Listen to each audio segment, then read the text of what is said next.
विभाग जो एक एजेंसी बन करके काम कर रहा है और बन्नी की ज़मीन पर कब्जा कर रहा है, यहाँ पर सरकारी कर्मचारी और पुलिस वाले मौजूद हैं। मैं उनसे गुजारिश करूँगा, सीआईडी वाले कुछ आए थे कि वो बात मेरी रिकॉर्ड करके पहुँचाएँ वहाँ तक कि ये 15 अगस्त है, जो एक लड़ाई है। जैसे हिंदुस्तान जब आज़ाद हो रहा था तब एक लड़ाई दी थी और एक नारा दिया था कि अंग्रेज़ भारत छोड़ो। मैं यहाँ से ये नारा देता हूँ, फॉरेस्ट बन्नी छोड़ो।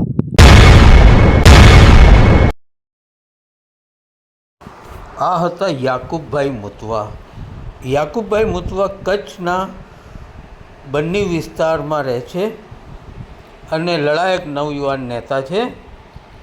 આ વિસ્તારમાં ભણતરનું સ્તર બહુ ઓછું છે, પણ યાકુબભાઈ મુતવા ગ્રેજ્યુએટ થયા છે.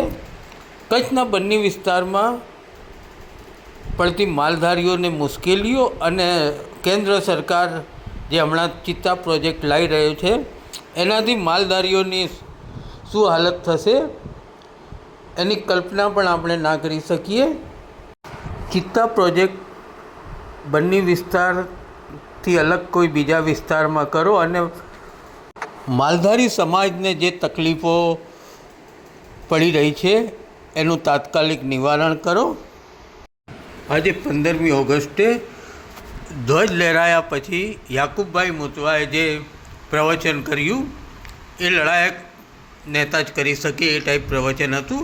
હિન્દી ગુજરાતી બંને ભાષાઓ પર કમાન્ડ રાખતા યાકુબભાઈ મુતવાનું પૂરું પ્રવચન આગળ છે.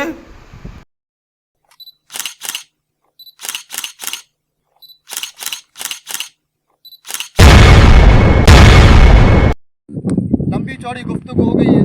मैं ज़्यादा कुछ इस मुद्दे पर आज़ादी पर बात करने के लिए खड़ा नहीं हुआ हूँ। आज़ादी के लिए हमने तिरंगा लहरा दिया, तिरंगा यात्रा निकाली, हर घर तिरंगे लगाए। अब बात आ रही है सिस्टम पर।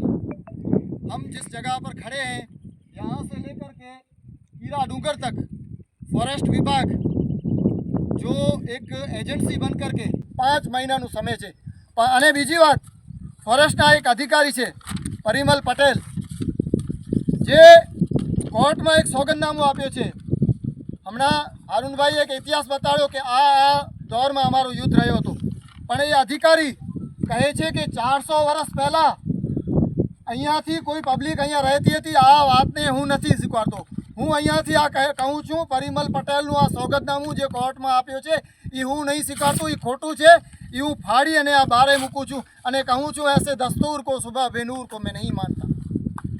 પરિમલ પટેલ અને જે ફોરેસ્ટના અધિકારીઓ અહીંયા નોડલ એજન્સી બની કામ કરે છે એની વિરુદ્ધમાં સખ્તના સખ્ત તौर પર અમે અહીંયા જમા થયા છીએ.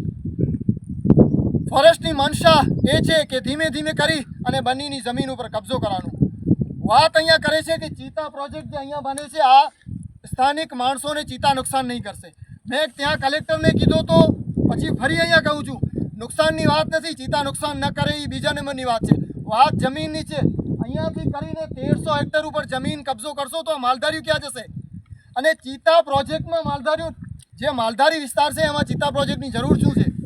ચિત્તા પ્રોજેક્ટ માટે અનેક વિસ્તાર હોય છે જે ચિત્તાઓ માટે કાબિલ જમીન હોય છે. આમાં ચિત્તા આ માલધારી પશુપાલન જે દેશના પ્રધાનમંત્રી યુએનઓમાં કહે છે કે બન્નીની ભેંસ 12 કિલોમીટર સફર કરી અને પોતે ઘરે આવે છે.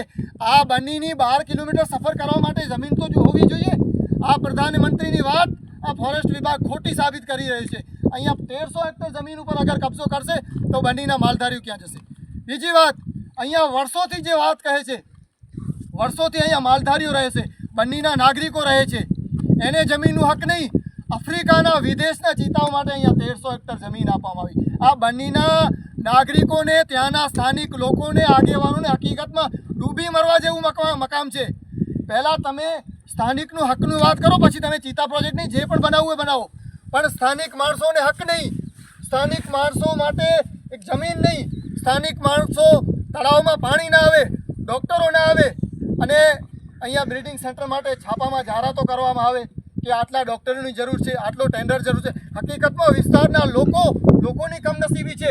અને હું કોઈ આગેવાનો વિરુદ્ધ નથી કરતો, બીજેપીના હોય, કોંગ્રેસના હોય, જે હોય, પણ હકીકતમાં એ આગેવાનોની કમનસીબી અને કમ તાકાત છે.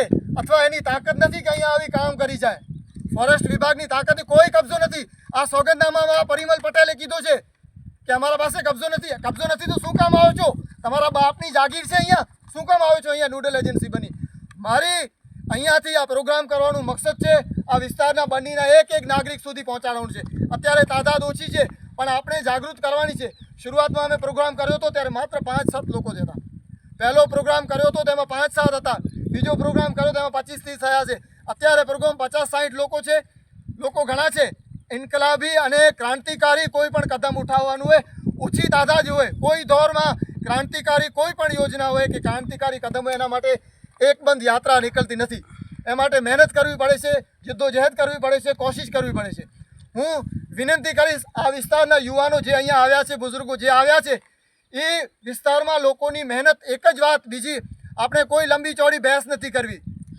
બીજેપીના આગેવાનો, કોંગ્રેસ, અમે એના વિરુદ્ધમાં પણ નથી. એક જ વાત કરવાની છે, પહેલાં સ્થાનિકો હક, પછી તમારું બ્રીડિંગ સેન્ટર. પહેલાં સ્થાનિકોને હક આપો, પછી તમારી ખાઈ ખોદો. જમીન વધે તો ખોદો. મસલો અહીંયા જે હજારો વર્ષથી માણસો રહે છે એને જમીન નહીં ને આફ્રિકાને ચીતાને જમીન, આ અજીબ વાત ન કહેવાય? તંત્ર માટે પણ જિલ્લા કલેક્ટર હોય કે ફોરેસ્ટના અધિકારી હોય કે મુખ્યમંત્રી, છેક સિસ્ટમ દિલ્હી સુધી બધા માટે આ કમનસીબી છે કે સ્થાનિકોને હક નહીં ને આફ્રિકાના ચીતાને જમીન, આફ્રિકાના ચીતા માટે ડૉક્ટર, પાણીની વ્યવસ્થા, છારી ઢનમાં અહીંયાથી આ ખાવાનું આપશે, આ વિસ્તારમાં આપવામાં આવશે. અનેક રજૂઆતો કરી નાખી છતાં પણ આ તંત્રના પેટનું પાણી નથી હાલતું. તો અહીંયાથી આ એલાન છે 26 જનવરી અમે પોતે. અને બીજી, ગાયના નામે આ દેશમાં અનેક વખત રાજનીતિ થાય છે. અનેક બેઘોડાઓને મારી નાખવામાં આવે છે. અનેક અખલાક જેવાને મોતના ઘાટ ઉતારવામાં આવે છે. આ જ ગાય અહીંયા ખાઈમાં પડી અને મરી રહી છે. સત્તામાં બેઠેલ સરકાર હોય કે આ સિસ્ટમ હોય, આ સિસ્ટમના પેટનું પાણી નથી હાલતું. ફોરેસ્ટ વિભાગ જે અધિકારી છે રોજ જોવે છે. હમણાં મેં 2 દિવસ પહેલાં જિલ્લા કલેક્ટરને એક ફોટા મોકલ્યા હતા. આપણે મિસરિયાડા ગામમાં ગાય પડી છે પાણીમાં, ખાઈમાં, એનું બચ્ચું એની નીચે ઊભું છે. આ નોર્મલ વાત કહેવાય? અને આ પેટનું પાણી નથી હાલતું. આ ફોરેસ્ટના અધિકારી છે. તો આ બધા નુકસાનો જે થાય છે, અનગિનત ભેંસો મરે છે, પશુઓ મરે છે, જંગલી જાનવર તો કેટલા મરતા હશે એનું અમે અંદાજો પણ નથી. આ જે માલિકીની ભેંસો, હમણાં લુણાની બાજુમાં અહીંયા 15 ભેંસો એક માલિકની મરી ગઈ. આ 15 ભેંસોના માલિક ઉપર શું ગુજરી હશે? ગાય મરે કે ભેંસ મરે, અમારા માલધારીઓ માટે, પશુપાલકો માટે આ સદમા સમાન હોય છે.